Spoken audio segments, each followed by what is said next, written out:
தமிழில் இருந்து இதயத்திலிருந்து சொற்களை எடுத்து சொல்லுகிறேன். இதைவிட ஒரு சிறந்த காணொளியை குழந்தைகளுக்கு கொண்டு போய் யாராலும் சேர்க்க முடியாது. நம்ம நாகப்பட்டினம் புத்தக திருவிழாவுக்கு ஒரு ப்ரமோ வீடியோ பண்ணியிருந்தாங்கல்ல. ஒரு குழந்தை வீட்டுல ஒரு மீன் தொட்டில ஒரு தண்ணி தொட்டில ஒரு சிப்பி போடுவான். அடுத்த சிப்பி எடுத்துக்கணும் அந்த குழந்தை முத்தில் இடக்கணும் சிப்பி. அந்த சிப்பி எடுத்துக்கணும் அந்த குழந்தை போவான் கடற்கரைக்கு. சிப்பி எடுத்துக்கிட்டே இருப்பா. திடீர்னு ஒரு கேமரா இருக்கும். அது என்ன கலடாஸ்கோப் மாதிரியா? அது என்ன, அந்த பேர் என்ன சார்? பழைய கேமரா. பழைய கேமரா மாதிரி சுத்த சுத்த ஒவ்வொன்னா வரும்.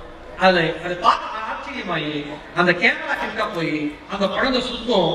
கப்பல் கண்ணகியோட உருவம் வரும். கண்ணகி பேசுவாங்க. ஒரு நிமிஷம் அப்படி தகச்சு போயிட்டு மறுபடியும் கிட்ட போய் சுத்துவாங்க.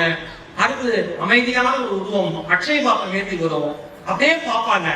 டக்குனு நிமிர்ந்து பார்த்தா எழுந்த மாதிரி கண்ணகி அக்ஷய பாத்திரத்தை கையில் ஏந்திய மணிமேகலை, திருவள்ளுவர், பூங்குழலி, இன்னொரு கேரக்டர் நீலன். நீலன் 5 பேர் இருப்பாங்க.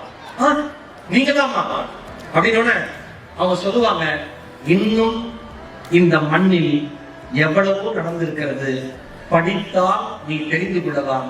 அப்படியா அந்த குழந்தை கேட்கும். ஆமா, நாகப்பட்டினம் புத்தக திருவிழாவுக்கு வான்னு சொல்லிட்டு அந்த 5 வரலாற்று நாயகர்களும் நகர்வார்கள்.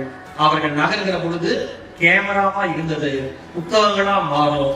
புத்தகத்தை யாரெல்லாம் படிக்கிறார்களோ அவர்கள்தான் மண்ணை படித்தவர்கள், மனிதனை படித்தவர்கள் என்று அந்த காணொளி நிறைவு பெறும்.